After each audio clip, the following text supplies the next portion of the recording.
All right, so we got some news coming out of boxing, and that is superstar legend Lomachenko may possibly be retiring.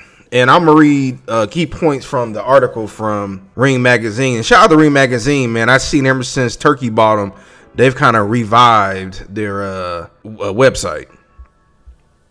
But some of the key points is Lomachenko, he did win IBF lightweight title after stopping George Kambosos in the 11th round of May of last year. Top Rank, they isn't sure if Lomachenko will fight again.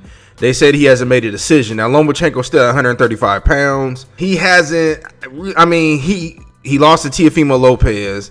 He lost to Devin Haney. He hasn't fought Gervonta Tank Davis, even though he called him out for years.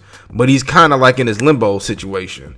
Now, the IBF, who really is, even though people don't really care for the IBF for whatever reason, everybody's obsessed with the WBC. But the IBF, they pretty much told Lomachenko he got to defend his belt by October 8th. And if that doesn't happen, more than likely he'll be stripped and somebody will be a champion via email or fight for the title. And it also said that if he doesn't commit soon by August 8th, the IBF will order him to start talks with the winner of Raymond versus Czar. I'm gonna mess their last names up, but yeah, basically, if it doesn't happen, they're gonna strip him, and then maybe those two will fight for the title.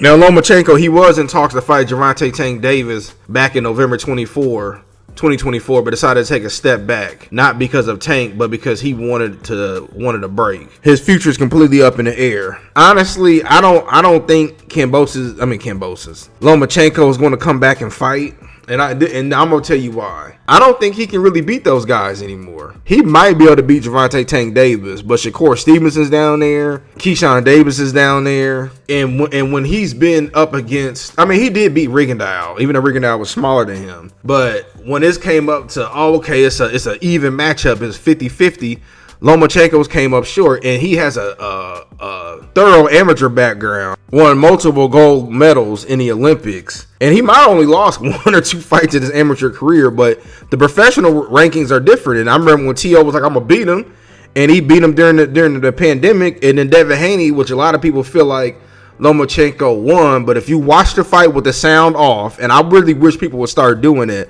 don't listen to Jim Lampley and Antonio Tarver. Don't listen to a lot of these announcers, man, because they're biased. Watch it with the sound off, and you can clearly see that Devin Haney beat Lomachenko. You know, and Lomachenko, he knows, man, he's mortal. He knows that if he loses to Shakur Stevenson and Keyshawn Davis, it only benefits them and it makes his legacy look worse.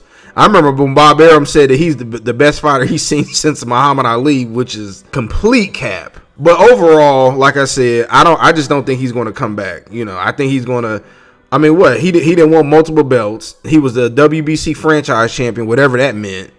He's had what? WBO belt, IBF belt, WBC belt, and a WBA belt at 135 pounds. And he won a WBO belt at 126 against Gary Russell. 130 pounds he won against Roman Rocky Martinez. So yeah, so I mean, and he's won all the different belts out there overall. So yeah, man, I mean, I highly doubt he's going to come back. He's what, 37-ish years old. You know, he's slowing down, but you know, hey, he was a solid guy, man. I mean, he definitely could fight. You know, I can't take that from him, but yeah, I highly doubt he's going to come back. But I just want to get my quick thoughts about it from this article. Let me know what y'all think.